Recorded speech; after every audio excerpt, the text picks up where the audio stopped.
প্রার্থী তালিকা ঘোষণার আগেই দেয়াল জুড়ে প্রার্থীর সমর্থনে লিখন, যা নিয়ে বিতর্ক চরমে। এখনো পর্যন্ত ঘোষণা হয়নি লোকসভা নির্বাচনের দিনক্ষণ, এমনকি শাসক দলের তরফে ঘোষণা হয়নি লোকসভা কেন্দ্র অনুযায়ী প্রার্থীর নামের তালিকা। তবে সারা রাজ্যের মধ্যে ব্যতিক্রমী ভূমিকা পালন করল পশ্চিম মেদিনীপুর জেলার ঘাটাল লোকসভা কেন্দ্র। ঘাটাল লোকসভার বিভিন্ন এলাকার দেয়াল সেজে উঠেছে তৃণমূল প্রার্থীর দীপক অধিকারীর সমর্থনে দেয়াল লিখনে। এই বিষয়টিকে নিয়েই শুরু হচ্ছে রাজনৈতিক চর্চা। কিন্তু দেব সংসদে দাঁড়িয়ে শেষ দিনে যে ভাষণটা দিয়ে এসেছে, যে বক্তব্যটা রেখে এসেছে, ঘাটালের আবেগ সেখানে জড়িয়ে আছে। ঘাটালের সাধারণ মানুষ চাইছে দেব আবার এখানে দাঁড়াক। তাই দলীয়ভাবে প্রার্থী না ঘোষণা হলো, সাধারণ মানুষ চাইছে দেব এখান থেকে দাঁড়াক। তাই আগাম মানুষ দলীয় প্রার্থী ঘোষণার আগেই দেবের নাম দেয়ালে লিখে দিচ্ছে। এখানে আমাদের দল বা এখনো সরকারিভাবে না ঘোষণা হলো, কিন্তু মানুষের দল, সেটা মানুষ কিন্তু দেবের নাম দেয়ালে লিখে দিচ্ছে। দলগতভাবে প্রচার শুরু করেছে, দলগতভাবে প্রচার সেভাবে শুরু না হলেও মানুষের দল, মানুষ কিন্তু দেবের হয়ে প্রচার শুরু করে দিয়েছে। দেখুন, আপনারা নিশ্চয়ই জানেন যে দেব সহ তৃণমূল নেতারা ভয় পাচ্ছে ঘাটাল লোকসভা জিততে পারবো কি করে, জিততে পারবো না, বিজেপি জয়লাভ করতে চলেছে।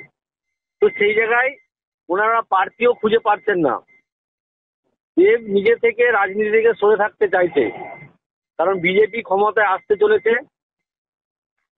আমাদের লোকসভার সাংসদ দীপক অধিকারী মহাশয় যেইভাবে দুর্নীতি করেছে, সেই জায়গায় ভয় পাচ্ছে। আর তৃণমূল এটা বুঝে গেছে ঘাটাল লোকসভা জিততে পারবো না, সেই জন্য দীপক অধিকারীকে জোর করে প্রেসার দিয়ে তৃণমূল থেকে প্রার্থী হওয়ার জন্য বলা হয়েছে।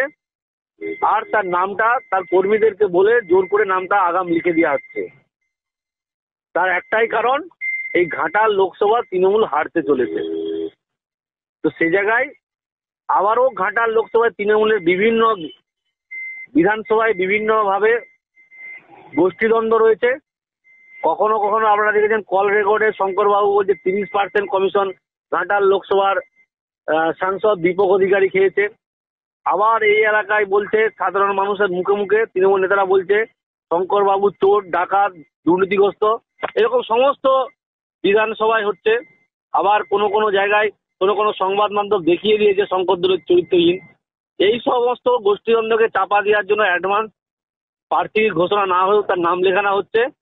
আর সব থেকে বড় ইস্যু হচ্ছে ঘাটাল লোকসভা তৃণমূল হারতে চলেছে। তো সেই জায়গায় আমাদের প্রতিটা লোকসভায় আমরা মনে করি যে আমাদের প্রার্থী একটাই, সেটা হচ্ছে নরেন্দ্র দামোদর দাস মোদিজি, যার দক্ষতা, যার ট্যালেন্ট বা যার উন্নয়নের দক্ষতা ভারতবর্ষ কেন